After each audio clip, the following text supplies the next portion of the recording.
Is it worth it to buy a used bike? That's what I want to ask you guys. See, I'm the kind of person who always likes to buy new things rather than used.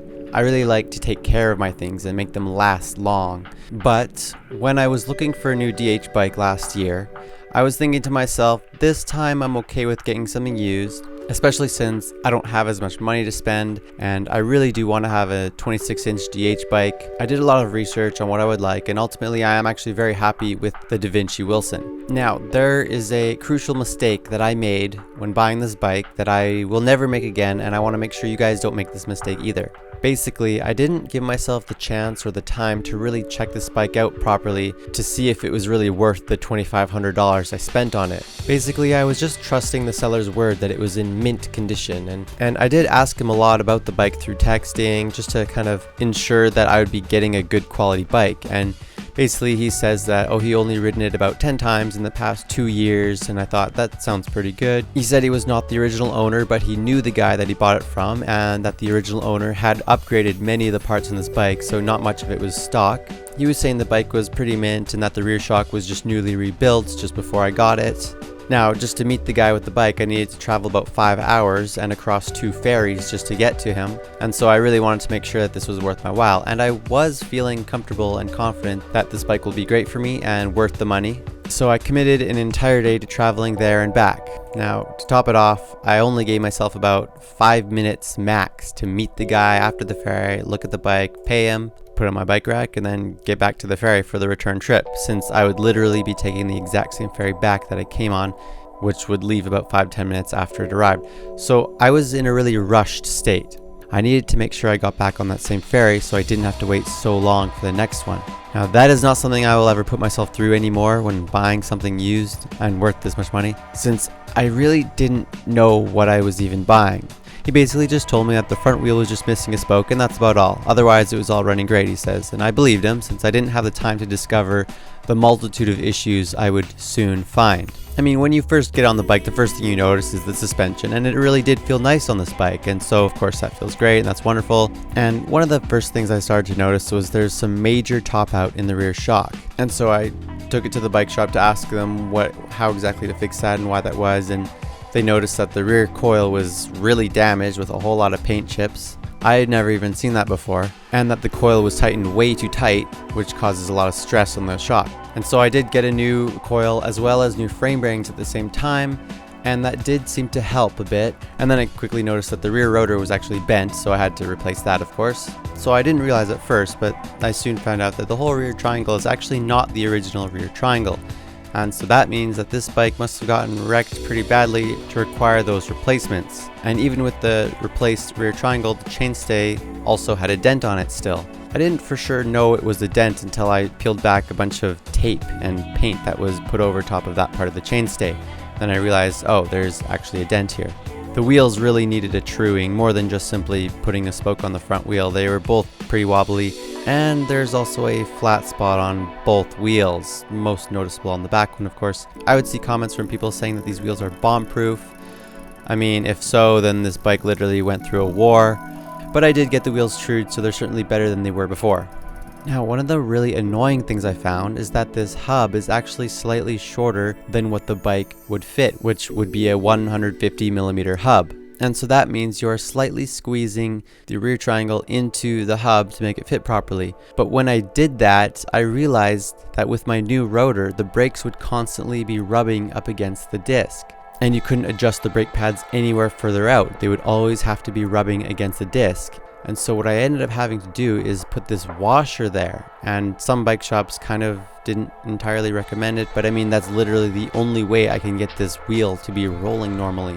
The rear axle also didn't seem to line up perfectly with the rear hole, and I thought that, maybe it was just that the axle was bent, and I'm not sure if it really is, but we ended up discovering that it must be because of the chainstay having that dent in it. That must be prying the back end out slightly so that the axle doesn't quite line up. I mean, I was noticing that it was really annoying to take the back wheel on and off, and then I realized, that must be why. It's because the axle just doesn't quite line up properly. And I mean, there's some other things you could just see, like the damage done to the bash guard. Looking at the skid plate, it just, I don't know, this bike honestly went through a war, it looks like, no joke. I just don't really know how you do that to a bike. I guess I've just never really done that kind of damage to a bike before.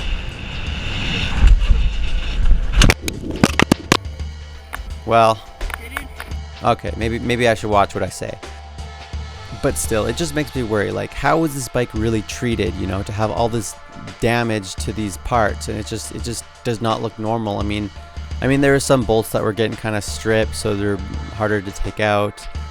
There's a couple really weird little things, like the rear brakes were in the wrong holes of the chainstay, so the brake pads weren't 100% on the disc. One of my shock bolts was actually too short. They were both the same length, but the top bolt is supposed to be longer, and so that means that the top bolt was always kind of half in the nut, so that was sort of weird. So yeah, there's some weird things like that I need to fix up. Me and my friends also bled both my brakes, but we realized that the front brakes still didn't work properly, and then when the local bike shop told me that, oh, the front brake lever is actually leaking, you actually need a whole new brake lever, so I will be getting that pretty quickly here. So yeah, I've been having a lot of frustrations with this bike, but the cherry on top of all of this was that I discovered that it wasn't even the size large frame that I wanted in the first place. And this was actually back in November when I discovered this, after doing some measuring myself, and I got a local bike shop to confirm that this blue frame was actually a size extra large. And well, that just pissed me off so much. I mean, I ended up just putting the whole thing for sale, and I was thinking of just giving up on this bike, and basically I would just find another size large Devinci Wilson. I ended up having a couple offers to trade the front triangle with some people that wanted to upsize their bike, and so that seemed to be my best option, so that is what I ended up doing. So we spent an evening swapping everything onto his front triangle. This time I am not using paint thinner to clean my frame, I'm just using WD-40. I have since learned that you do not want to use paint thinner on carbon frames. I apologize to you all for my mistake. After swapping the front triangle, I got to learn a lot about how my bike is put together and how to take my bike apart. And I really do like to learn more about bike maintenance so I can do more work myself in the future, and that way I can make sure things keep clean and in good working order. It was when we were swapping the front triangles that I really realized I need to get this new chainstay sooner than later so I can help line up the rear axle properly. Now, for some reason it didn't come in matte black like I wanted, so I just painted it with semi-gloss black spray paint. One thing I love about getting something like this is I see it as a blank canvas to put some of my creativity to work. So I decided to give it a custom paint job.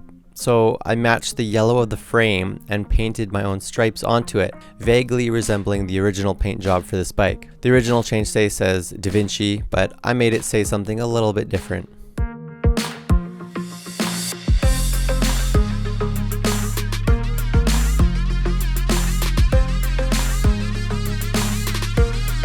I think I ended up spending about $1,000 on fix-ups and everything, and maybe a couple upgrades, so it really would have been more cost-effective and stress-free to just get a brand new Devinci Wilson when they had some good sales on. But I'm not going to be too regretful, because this way I get a sweet 26-inch bike, and I think it looks great, and I'm actually pretty happy with this bike after all of my fix-ups and upgrades to it. I mean, I'm gonna buy like a brand new DH bike at some point anyway, but even when I do, I think I'll just keep this bike anyway. It's just cool to have an older 26-inch, really nice feeling DH bike, you know, and I'm really happy with how it feels. I just think it feels really great. The geometry is like perfect for me, and I just don't see a reason to give it up even when I do get new bikes. Now, my cranks are perfectly fine, but they certainly look faded, so I decided to take them off and give them a fresh new look. I sanded them with some 220 grit sandpaper, and then I gave them a few coats of spray paint, that same semi-gloss black that I was using. I'm really happy with how they turned out.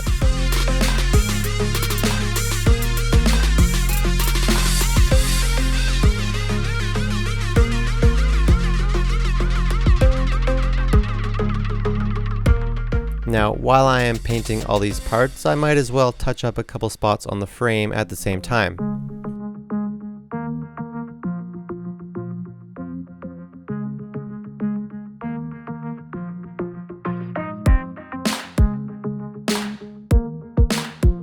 And I also figure while my bike is apart, I might as well clean up these parts to make them look good and work as well as they can.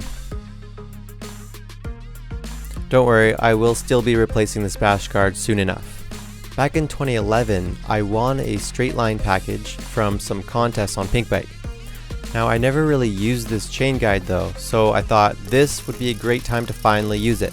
I'm really stoked on the color though. I think that the green works quite well with the color gradient of the rest of the bike. I'm not sure if I should have anything else in green though. I swapped out my handlebar with a Raceface Atlas. It's a 30mm rise, 785mm wide bar. The color is called Cash Money Gold. I think it looks really cool. Although I did buy it for my blue frame, I kind of think it worked better with the blue frame, and so I'm not sure if I would have bought the same bar if I had known I was getting this frame. So I don't know, what do you guys think? I have also been stocking up on some more parts like 26-inch wheels, rims, and tires. I mean, when I see a good deal, I really want to take advantage of it now, especially if 26-inch wheels are not being made so much anymore. So I got this old Sunringle Intense Mag 30 rim for just 30 bucks, brand new, but it is pretty old and it's kind of heavy, but I want to have some fun with it and make it look awesome. So I painted it just like I did with my cranks.